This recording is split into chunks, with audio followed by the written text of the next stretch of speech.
Hola, muy buen día. Espero que se encuentren muy bien. En esta sesión vamos a estudiar la matemática de los four vectors y vamos a entender lo que significa los invariantes a las transformaciones de Lorentz.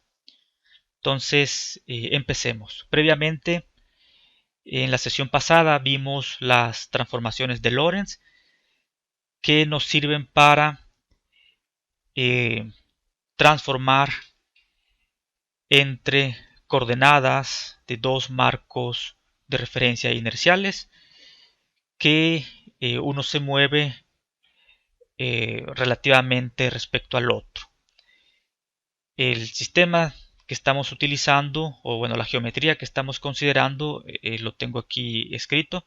Voy a utilizar una notación distinta con respecto a la sesión anterior porque en esta ocasión vamos a utilizar muchos superíndices y subíndices. Anteriormente utilicé primas para denotar el marco en movimiento. Entonces tenemos aquí el marco S con coordenadas x, y, z y coordenada temporal t. Y tenemos el marco S barra con coordenadas x barra, y barra, z barra y coordenada temporal t barra. El marco S barra, si nos ubicamos en el marco S barra se mueve hacia la derecha con velocidad constante v. Y aquí estamos mostrando un tiempo mayor a 0. En t igual a 0 los orígenes coinciden y el movimiento es a lo largo del eje X. Las transformaciones de Lorentz que se derivaron la sesión pasada, aquí las vuelvo a mostrar. Recuerden que las transformaciones de Lorentz toman en cuenta la dilatación del tiempo y la contracción del espacio. Nos quedó que t barra es igual a gamma por t menos x velocidad sobre c cuadrada. La x barra se modifica porque es hacia donde está el movimiento del marco S barra y nos queda que es igual a gamma x menos velocidad por tiempo, y las otras coordenadas espaciales no se modifican porque son perpendiculares al movimiento. Las transformaciones inversas se pueden obtener intercambiando el signo de la velocidad, cambiando el signo de la velocidad e intercambiando las coordenadas, o sea, donde tengamos coordenadas con la barra, se la quitamos, y donde no se la agregamos. Entonces vemos que aquí nos queda t igual a gamma, t barra, cambiamos el signo, nos queda positivo, y aquí x barra, v entre c cuadrada, y con esa receta obtenemos la transformación inversa. Recordemos que gamma es igual a 1 sobre la raíz de 1 menos la velocidad al cuadrado sobre c al cuadrado. Vamos ahora a definir y cambiar de notación. Vamos a definir una coordenada espacial dado por c por t, o sea, multiplicamos el tiempo por la velocidad de la luz. Vean que así logramos que tenga unidades espaciales como las demás coordenadas. A esta coordenada c por t le vamos a llamar x superíndice 0. El superíndice 0 no significa que esto esté elevado a la potencia 0, es nada más la notación que vamos a utilizar. La x la vamos a llamar x superíndice 1, la y x superíndice 2 y z x superíndice 3.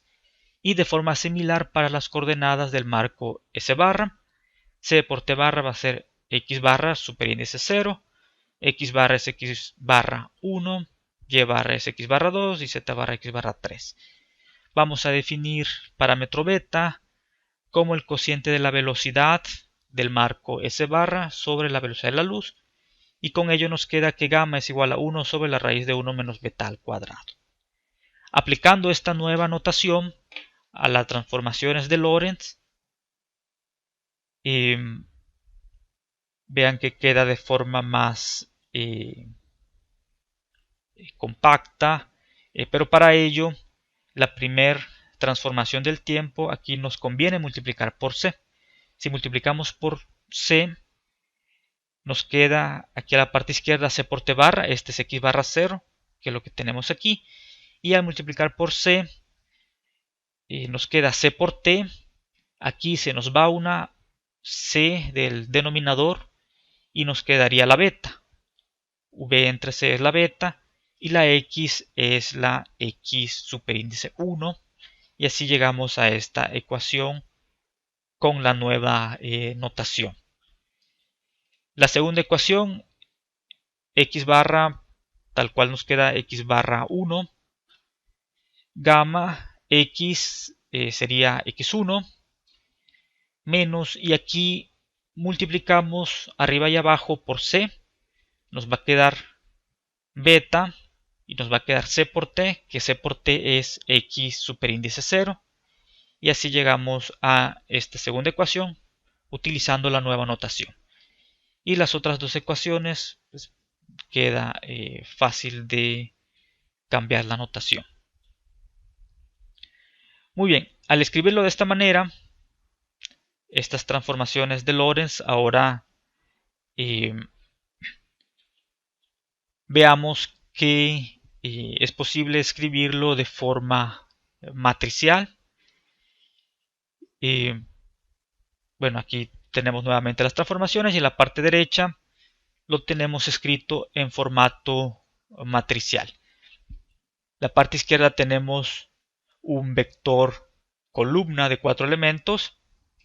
La parte derecha nos queda una matriz de 4×4 multiplicando al vector columna que contiene las coordenadas del marco S. Vamos a llamar a este vector de 4 elementos un form vector, y al vector columna lo vamos a llamar un contravariante. O sea, un vector de 4 elementos lo voy a llamar form vector, y a su representación de columna lo llamo contravariante. Va a tener su representación en renglón, o sea, renglón de 4 elementos, lo vamos a llamar covariante. Por mientras tenemos el vector columna, el contravariante, y el superíndice mu nos dice que es un contravariante, que es un vector columna. O sea, reservamos el superíndice para denotar que esto es un vector columna. X barra mu es el contravariante, es el vector columna, de hecho es este de la izquierda, que contiene las coordenadas del vector del marco S barra. Entonces, con esta notación matricial, o sea, toda esta operación, todas estas transformaciones, lo podemos escribir de forma compacta de esta manera.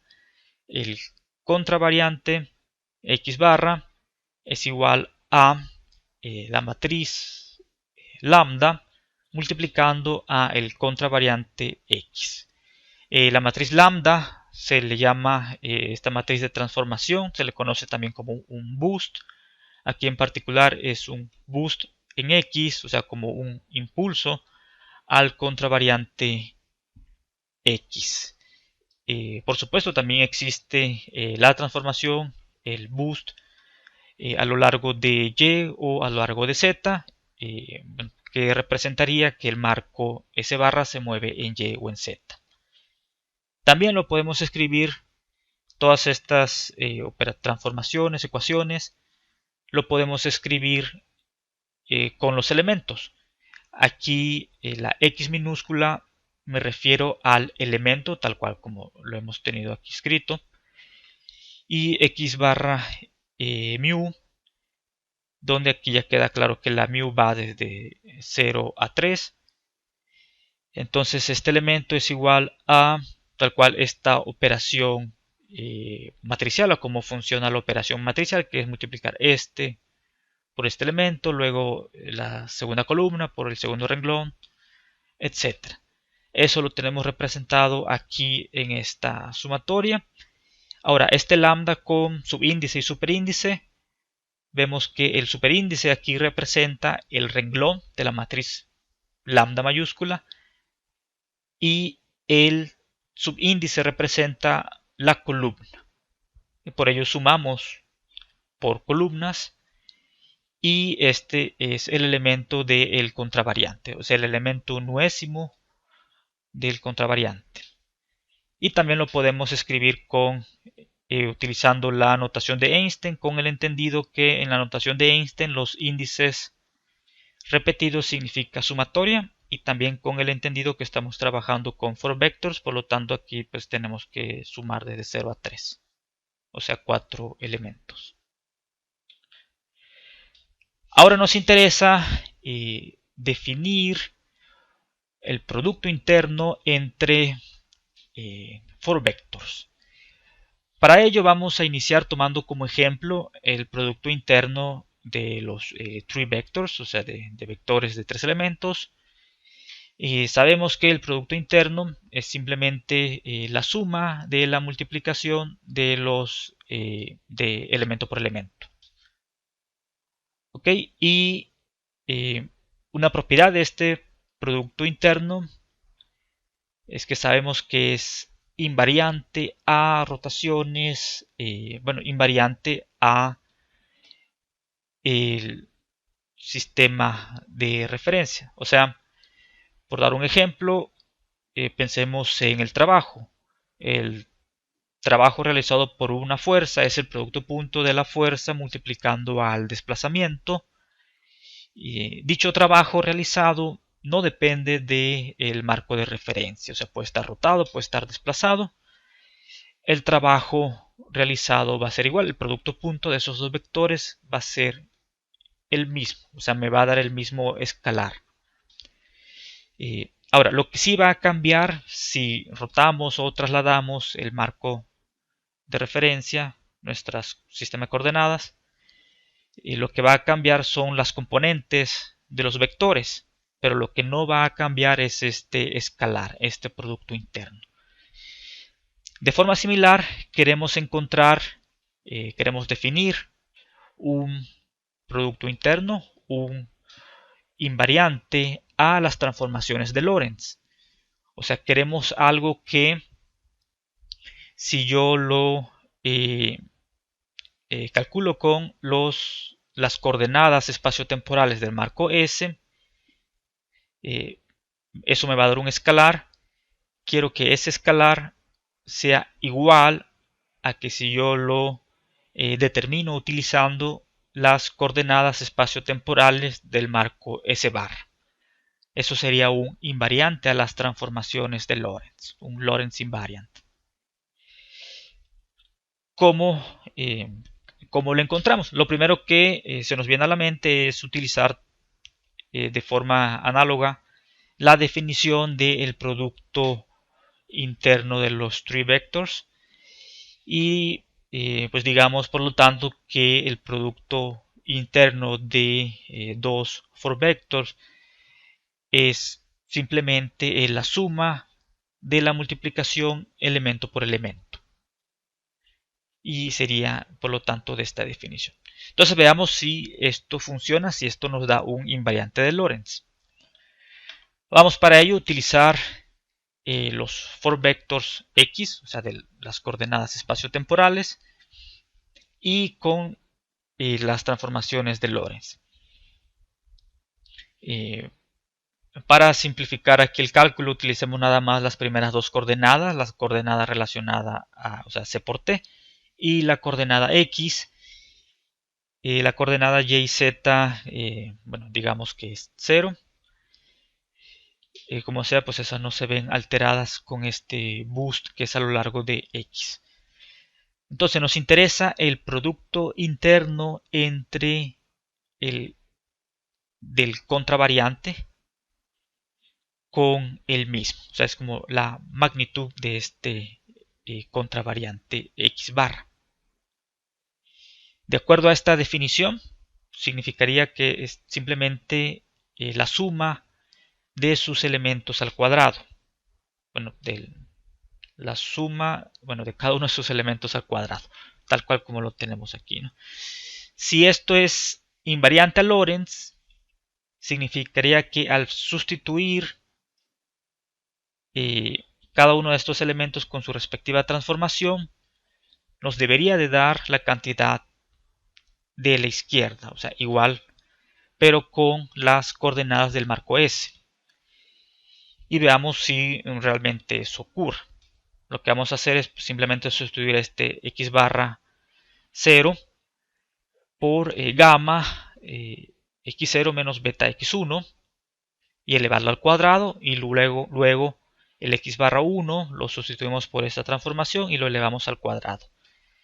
Eso tal cual es todo esto que tenemos aquí. Bueno, al final de cuentas es un binomio al cuadrado. Nos queda x0 al cuadrado menos 2 veces x1, x0 por beta más beta cuadrado x1 al cuadrado. Y todo multiplicando la gamma al cuadrado. Y lo mismo acá a la derecha tenemos el binomio al cuadrado. Aquí, por más que le busquemos, no vamos a poder simplificarlo.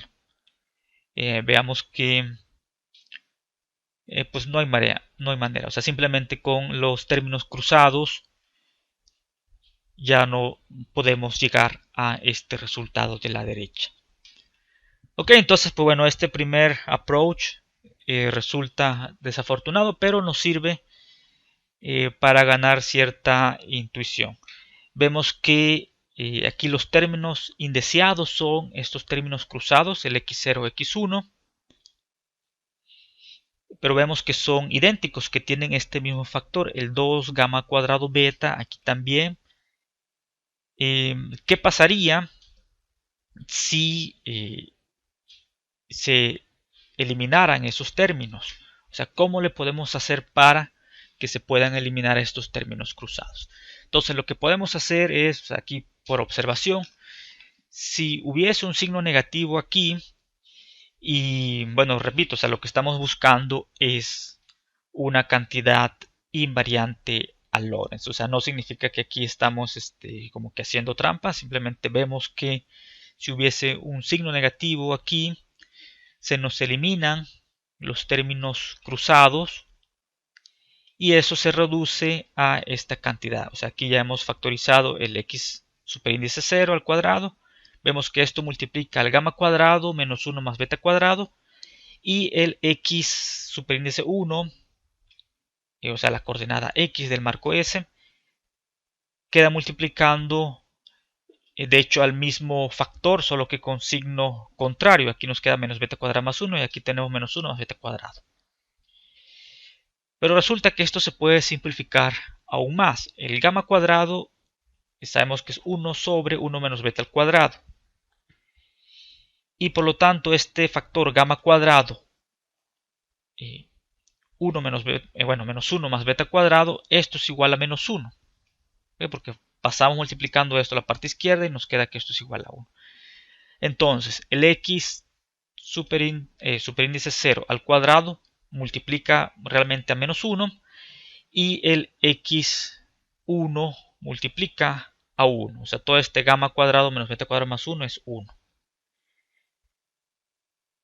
Y eso nos lleva a este resultado final. Vemos por lo tanto que el menos x bar 0 al cuadrado más x barra 1 al cuadrado nos queda de forma similar, pero con las, idéntica, pero con las coordenadas del otro marco inercial. Ok, entonces esto es justo lo que buscamos. Buscamos una cantidad que sea invariante. O sea, más que una cantidad, un procedimiento que nos lleve a una cantidad invariante a las transformaciones de Lorentz. O sea, en el marco S barra medimos las coordenadas de un evento y nos dan x barra 0 y x barra 1. Y el procedimiento es, agarra esa primera coordenada, lo elevas al cuadrado, le pones signo negativo y le sumas la otra coordenada al cuadrado. Y eso nos va a dar cierta cantidad. En el marco S, para el mismo evento, obtenemos la coordenada x0 y x1 y hacemos el mismo procedimiento. Esa primera coordenada la elevamos al cuadrado, le ponemos signo negativo y le sumamos la segunda coordenada al cuadrado. Y resulta que ese dato numérico, ese escalar resultante, va a ser igual al que obtiene el marco S bar. Entonces eso ya nos da un invariante. Entonces, como hemos encontrado un invariante, eso nos permite ahora redefinir, bueno, eso es palomita, qué bueno que lo encontramos, nos permite redefinir lo que es el producto interno entre 4-vectors. Entonces, el producto interno entre 4-vectors se define como un vector. Esto, pues ahora ya lo definimos. El vector covariante del 4-vector multiplicando con multiplicación matricial al vector contravariante de dicho 4-vector. O sea, el vector covariante es un 4-vector, vector renglón con 4 elementos. Los elementos ahora, el subíndice significa que es un vector covariante, es un vector renglón y sus elementos también tienen subíndice. ¿Cómo se relacionan los elementos del covariante con los elementos del contravariante? La única diferencia es el primer elemento, el que tiene que ver con la coordenada temporal. El primer elemento del covariante es de signo contrario con el primer elemento del contravariante. Aparece este signo contrario, el cual es requisito para que salga el signo contrario, como lo vimos anteriormente. El signo negativo necesario para eliminar los términos cruzados. Las demás coordenadas, las que son puramente espaciales, son idénticas entre covariante y contravariante. Ok, entonces definimos el covariante y definimos por lo tanto el producto interno entre 4-vectors como la multiplicación de su respectivo covariante multiplicando a su respectivo contravariante. Esto de forma utilizando los elementos de los 4-vectors lo podemos escribir de esta manera.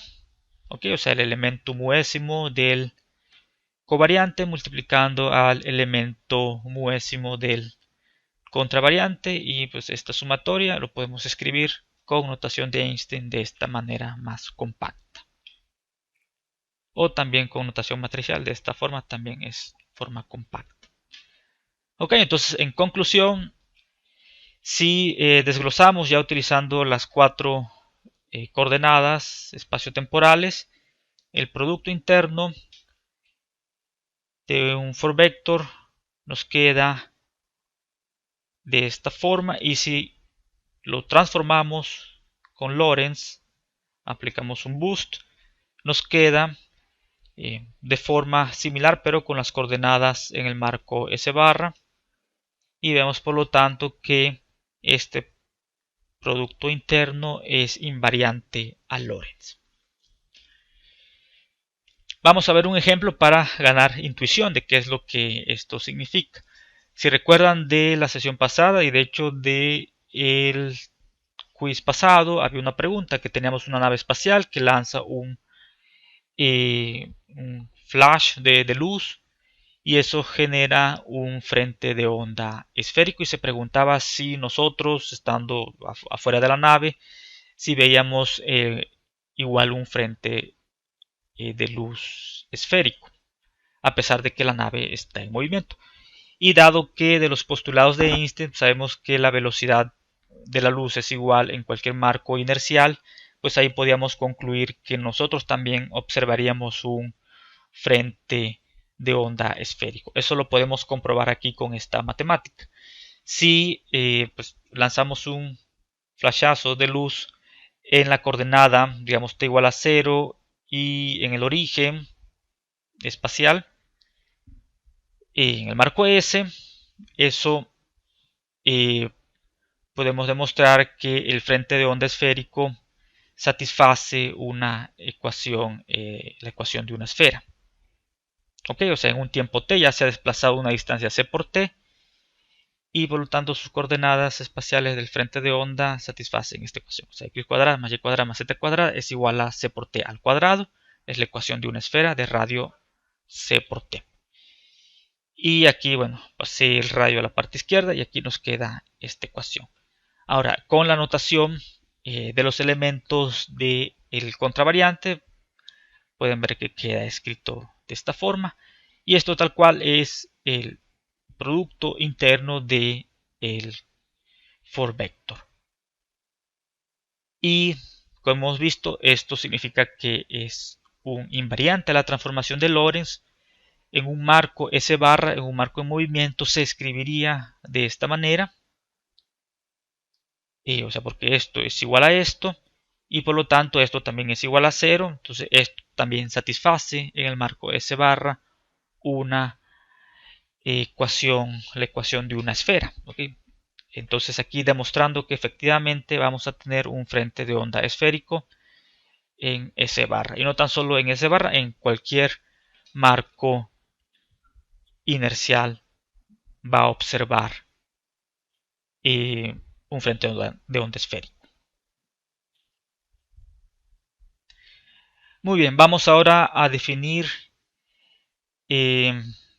una cantidad, le vamos a llamar el intervalo invariante. Y previo a ello vamos a definir el displacement vector, un for vector de desplazamiento, que es simplemente la diferencia de dos for vectors que corresponde cada uno a un evento. O sea, aquí el subíndice A no significa que sea covariante o que esto sea una matriz, simplemente esto es el contravariante del evento A. O sea, entonces este contravariante contiene las coordenadas espaciotemporales de un evento A. Este contravariante sub B contiene las coordenadas espaciotemporales de un evento B. Entonces la diferencia, pueden ustedes observar que pues simplemente, o sea, hacer la resta de estos dos vectores columna es equivalente a restar elemento con elemento. Y nos va a quedar aquí C delta T. O sea, delta T es la diferencia temporal entre esos dos eventos. Delta X la diferencia espacial en X, delta Y delta Z. O sea, estos son las diferencias espaciales. Y con la notación de los for vector lo escribimos de esta manera, ¿no? O sea, delta X superíndice 0, 1, 2 y 3. Ahora, el intervalo invariante es la magnitud de este vector de desplazamiento. ¿Okay? O sea, es el producto interno de el for vector de desplazamiento, y por la definición de el producto interno de for vectors es por lo tanto el covariante multiplicando al contravariante, y eso nos daría de esta manera. O sea, si ya tenemos aquí los elementos, pues ya sabemos la receta, ¿no? O sea, es el primer elemento al cuadrado y le ponemos signo negativo y luego la suma del cuadrado de los demás elementos. Ahora, conviene para ganar intuición física de qué significa esta cantidad. Este delta x cuadrado más delta y cuadrado más delta z al cuadrado es tal cual la distancia al cuadrado que hay entre los dos eventos. Y lo pongo aquí d al cuadrado y lo puse aquí primero, d al cuadrado. O sea, nada más los intercambia de orden. Y nos queda menos c delta t al cuadrado. Entonces d es la separación espacial y delta t es la separación temporal entre dos eventos, entre los eventos A y B. El intervalo invariante nos permite interpretar, definir la relación que hay entre un par de eventos. Por ejemplo, decimos que dos eventos están separados temporalmente, se le llama time-like, cuando el intervalo invariante es negativo. Para ello observemos que el d al cuadrado, o sea, la separación espacial entre los dos eventos, aquí como está el cuadrado, esta cantidad es positiva, y lo mismo para este segundo término, esto es siempre positivo. Entonces, consideremos dos eventos que ocurren en la misma coordenada espacial, o sea, cuando d es igual a 0. O sea, ocurre en la misma coordenada espacial, pero en tiempos distintos. Entonces la D es igual a 0 y el delta T distinto de 0. Entonces como aquí tenemos 0, como este término es positivo, quiere decir que todo esto, todo el intervalo invariante es negativo. Como pues es invariante a Lorentz, cualquier otro observador, cualquier otro marco inercial obtendría que el mismo valor del intervalo invariante. O sea que sería negativo. O sea, no hay forma de que este delta t cambie para que me dé bueno, que todo este término me dé negativo, delta t no puede ser imaginario, para que el intervalo ahora me dé positivo. Ahora, esto significa, o sea, cuando nos movemos a otro marco inercial, como comenté, lo que sí va a cambiar son sus coordenadas. Puede cambiar delta t. Pero como ya vimos que para el marco S fue 0 y me dio una cantidad negativa, para otro marco en movimiento me tiene que dar el mismo valor y me tiene que dar negativo. Eso significa, o sea, si cambia la D, la delta T tiene que cambiar acorde para que el intervalo invariante siga siendo negativo. Voy a darles un ejemplo. Digamos que el evento 1 es que se enciende una bomba, está una coordenada, cierta coordenada espacial, y el evento 2 es que explota la bomba en la misma posición. Entonces la D es 0 porque está en la misma posición y el delta T es pues lo que le tome a la bomba explotar, ¿no? Entonces evento 1 es se activa la bomba, evento 2 explota la bomba.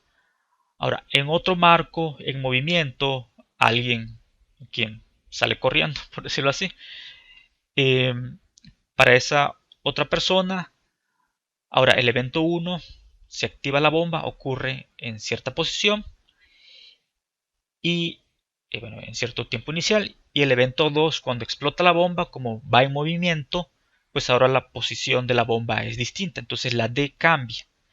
Sin embargo, como va en movimiento, recordemos que el delta T de relojes en movimiento es mayor, ¿sí? Porque va más lento, ¿sí? O sea, de hecho, el caso donde explota la misma posición sería el tiempo propio. Y el tiempo propio siempre es el tiempo menor. Entonces, pues vemos que el observador en movimiento sí cambia la D, pero la delta T también aumenta. Entonces, esta cantidad sigue siendo negativa, ¿sí? O sea, por lo tanto, no existe observador que pueda decir que el intervalo invariante sea o 0, o sea que estos sean iguales, o que sea mayor a 0, y por lo tanto, o sea, si cambia la D, tiene que aumentar el delta T. Entonces, eso nos permite concluir que pues un evento siempre es primero. De hecho, esto es prueba de que de causa y efecto, ¿no? Causa y efecto. Aquí no se puede invertir la causa del efecto. Ahora, el segundo tipo de par de eventos los llamamos space-like, o sea, separados espacialmente. Y de forma similar, o sea, los space-like son cuando el intervalo invariante es mayor a 0. Y lo podemos ver así, digamos, dos eventos que ocurren simultáneamente en el tiempo, pero separados espacialmente. ¿Okay? O sea, esto tiene de hecho que ver con la simultaneidad, lo que vimos la sesión pasada. Si ocurren simultáneamente en el tiempo, el delta t es 0, o sea, pero separados espacialmente, o sea, la d es distinta de 0. Esto significa que para este par de eventos el intervalo invariante, por lo tanto, es mayor a 0. Y todo observador va a estar de acuerdo que el intervalo invariante es mayor a 0. Y pues, no hay forma de que estos dos eventos ocurran en el mismo lugar. O sea, como es mayor a 0, o sea, no puede ser 0.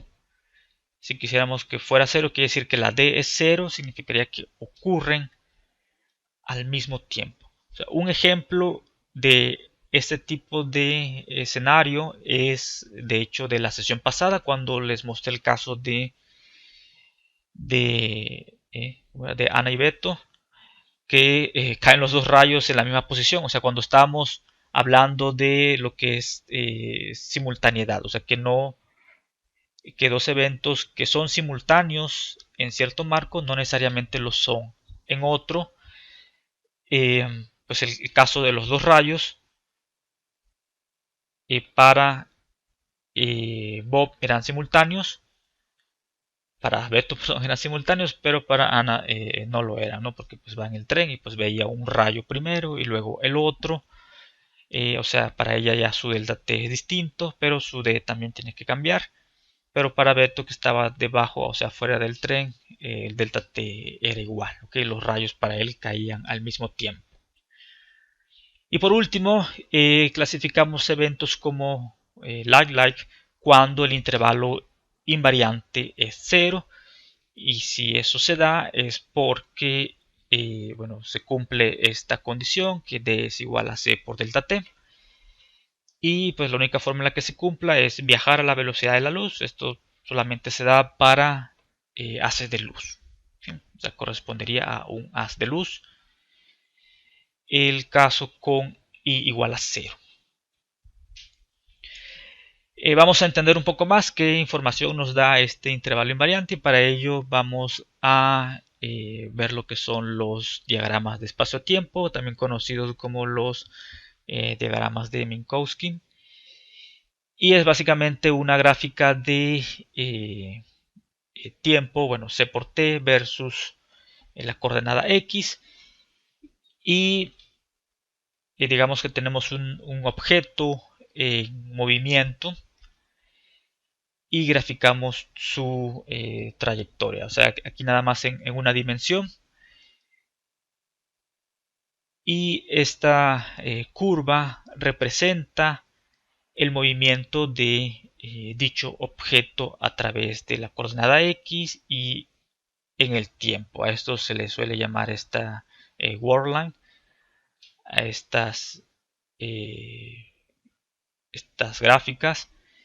Y bueno, un ejemplo sencillo de observar es simplemente un objeto sin movimiento, en reposo, que se ubica en cierta posición. Conforme avanza el tiempo, pues simplemente pues, se mantiene en esa misma posición. Este objeto de aquí pues sí se está moviendo conforme avanza el tiempo. Por lo tanto, esta gráfica, una información importante que nos da es sobre la pendiente. Si calculamos la pendiente de esta curva, o sea, de este objeto que está moviéndose, o sea, en X, y aquí está avanzando el tiempo, la pendiente sería el cociente de este cateto C por delta T entre delta X, y esto, bueno, delta T lo paso hacia acá abajo, y eso nos daría la velocidad de la partícula. Y bueno, paso el C todo hasta abajo y nos da velocidad entre C, que es la beta. Y como la beta es menor, o bueno, caso extremo, igual a 1, quiere decir que este cociente es mayor o igual a 1. Okay, el caso igual a 1 correspondería a un rayo de luz. Entonces, para partículas con masa que no son luz, pues la pendiente no puede ser menor a 1, que tiene que ser mayor a 1. Eso nos sirve porque podemos definir lo que se conoce como un cono de luz. Y digamos, veamos cómo interpretar eventos en estos diagramas de Minkowski. Aquí estoy colocando tres eventos: evento 1, evento 2, evento 3, y con ayuda de los diagramas de Minkowski queremos ver qué relación hay entre ellos. Primero, dibujamos aquí lo que llamamos el cono de luz, que esto es lo que nos da, o sea, que tiene pendiente 1 y es pues lo que limita, digamos, el tipo de eventos que vamos a tener. O sea, bueno, qué mejor ejemplo que ver esta relación. Digamos, tomemos eventos 1 y 2. O sea, el evento 2 se encuentra dentro del cono de luz. Quiere decir que su pendiente es mayor a 1 y podemos concluir que posiblemente el evento 2 pudo haber sido causado por el evento 1 porque están separados de tal forma que es posible alcanzar al evento 2 desde 1. O sea, no necesito viajar más allá que la velocidad de la luz. ¿Okay? Porque pues, por la pendiente pues, no tengo velocidades mayores a c. Sin embargo, del evento 1 a 3, debido a que la pendiente es menor a 1, significaría una velocidad mayor a c. Entonces no puedo concluir que el evento 3 fue causado por el evento 1. En términos del intervalo invariante, en este caso considerando solamente una coordenada espacial, el intervalo invariante es igual a delta x al cuadrado menos c delta t al cuadrado. O sea, delta x es el cateto horizontal y c delta t es el cateto vertical. Entonces, el intervalo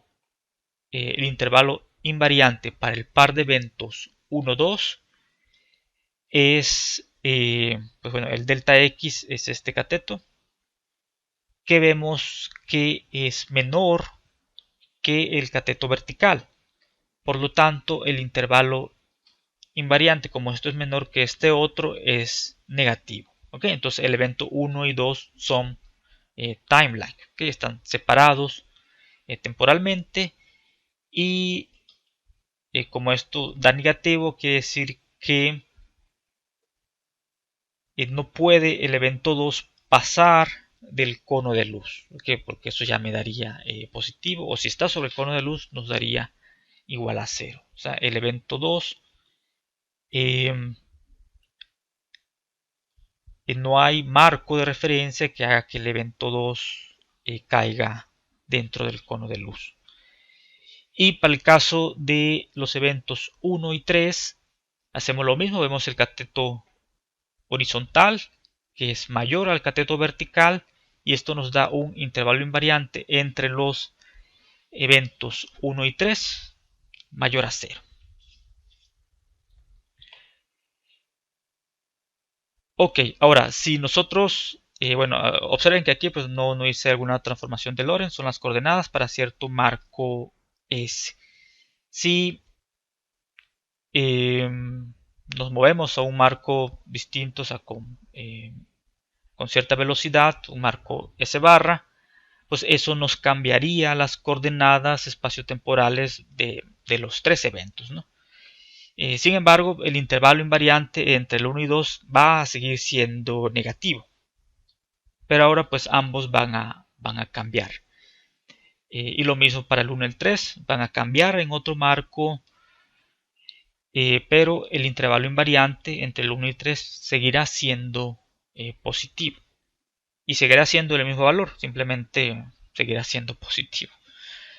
Bueno, el mismo valor positivo. Ahora, si nos conviene para visualizar quizás un poco más ilustrativo qué está pasando, vamos a el evento 1 lo vamos a colocar en el centro. O sea, digamos que el evento 1 ocurre en la coordenada espacio-temporal 0. O sea, justo aquí en el origen.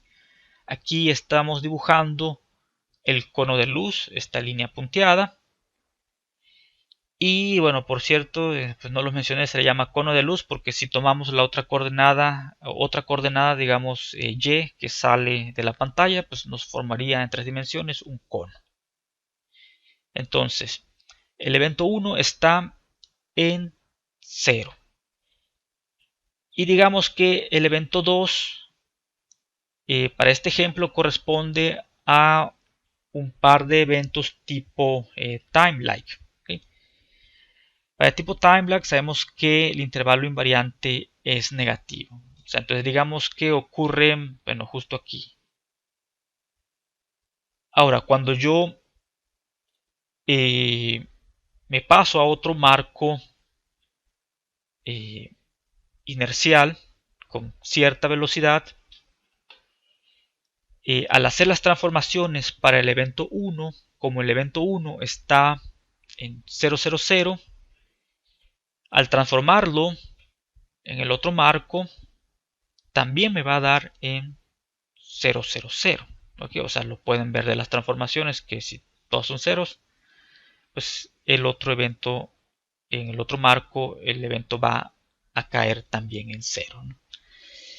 Pero el evento 2, que se ubicaba aquí, sí va a cambiar sus coordenadas espaciotemporales. ¿Okay? Entonces, para cualquier marco con cierta velocidad, o sea, que se mueva con respecto al, al marco S, el evento 2 va a caer en otra posición. ¿Okay? Entonces, el intervalo invariante, sin embargo, siempre va a ser negativo, siempre va a satisfacer esta ecuación, ¿sí? En donde digamos que nos da cierto número, no sé, menos 3, lo que sea, y por lo tanto el d cuadrado, o sea, la distancia desde el origen a bueno, la distancia espacial, o sea, d cuadrado menos c delta t al cuadrado, esto va a ser igual a esta constante, y esta constante es negativa. Entonces, esta ecuación, cuando la graficamos en el diagrama de espacio-tiempo, me da esta superficie que se le llama una superficie, un hiperboloide de doble hoja. ¿Okay? Nos da doble hoja porque si yo paso, bueno, si resuelvo para c delta t, pues nos va a quedar aquí una raíz y vamos a tener un más menos, y por eso tenemos aquí esta doble hoja. ¿Okay? Bueno, eso depende porque, o sea, si yo tengo dos eventos, pues depende si yo le llamo el evento 1 a este o evento 1 al otro, entonces nada más me cambia ahí el signo del delta t. Pero eh, si graficamos, eh, o sea, vamos cambiando el marco en movimiento, vamos cambiando su velocidad, vamos cambiando la dirección, puede ser en X, puede ser en diagonal entre X y, y vamos graficando, vamos colocando dónde cae el segundo evento. Resulta que al hacer eso, el segundo evento solamente puede caer sobre la superficie de este hiperboloide de dos hojas. Pero bueno, solamente va a caer en uno de estos dos hiperboloides. Digamos, cae en el de arriba, y por más que cambiemos la velocidad del marco en movimiento, su dirección, etcétera, nada más va a estar cambiando, moviéndose sobre este hiperboloide. Entonces, este es un tipo time-like, y recuerden que en uno de los ejemplos dije, ¿qué tal si la D es igual a 0? La D es igual a 0 corresponde a este punto mínimo de del tazón de arriba. ¿Okay? Porque en D igual a 0, pues bueno, el desplazamiento, recuerden que es horizontal, la coordenada espacial, D igual a 0 corresponde aquí. Pueden ver que no puedo, o sea, al moverme aquí, no paso debajo del evento 1 que está en el origen. O sea, no puedo intercambiar el orden causa y efecto. ¿Okay? Entonces el evento 1 siempre pasa primero para los tipos, para los pares de eventos tipo time-like. ¿Okay? Lo que sí puedo cambiar es, o sea, al moverme, es la coordenada espacial. Puede ocurrir espacialmente antes o espacialmente después, ¿no? pero no temporalmente antes. Entonces, pues bueno, o sea, esto es lo que ocurriría. Esto es el ejemplo que comenté, el ejemplo de la bomba. Se mantiene en la misma posición y luego el evento 2 es que explotaría por aquí. Pero otro marco en movimiento, el evento 1, pues sigue ocurriendo en t igual a 0, la coordenada espacial 0. Pero si la persona sale corriendo, o sea, luego lo va a ver en otro tiempo y en otra coordenada espacial. ¿Sí? Entonces caería por aquí, etc. Muy bien, entonces estos son los eventos, los pares de eventos time-like. La parte derecha hacemos el mismo procedimiento. El evento 1 lo colocamos en el origen y vamos a graficar en dónde puede caer el evento 2 si cambiamos, si nos movemos a otro marco en movimiento, ¿okay? Y cambiamos la velocidad de movimiento, la dirección de movimiento, o sea, todos los posibles marcos inerciales. Y resulta que para el caso donde el intervalo es invariante, es mayor a 0, o sea, para eventos tipo space-like, nos da este hiperboloide de una sola hoja. Aquí lo importante es que si tenemos eventos que temporalmente ocurren al mismo tiempo, pero espacialmente, o sea, no podemos llegar aquí al eje ZT, o sea, no van a ocurrir espacialmente en la misma posición. Entonces, este es el caso de, digamos, cuando caen los dos rayos, que para cierto observador pueden ocurrir temporalmente igual, o sea, bueno, en este caso el evento 1 es aquí y el evento 2 es aquí, entonces caen temporalmente igual pero separados de forma espacial. Y no hay forma, o sea, no existe observador que pueda ver los eventos espacialmente igual, o sea, que caen en la misma posición. ¿Okay? Simplemente otro observador va a verlos en distintos tiempos y en distintas coordenadas espaciales. Ok, entonces, pues bueno, estos son los eventos tipo Spacelike. Y pues eso es todo por esta sesión. ¿Okay? Todo está basado en su libro de texto. Nos vemos en la siguiente sesión. Gracias.